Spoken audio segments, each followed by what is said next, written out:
ও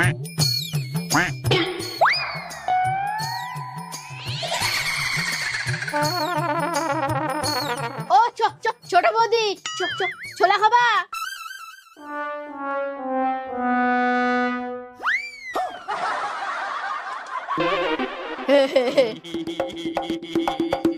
ও ছোট বৌদি, ছোলা খাবা?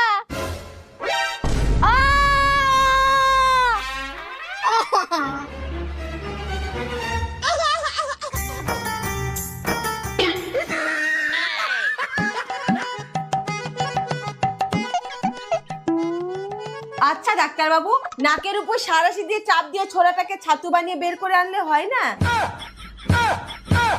এই তুই চুপ কর, ডাক্তার বাবু আপনি বের করুন।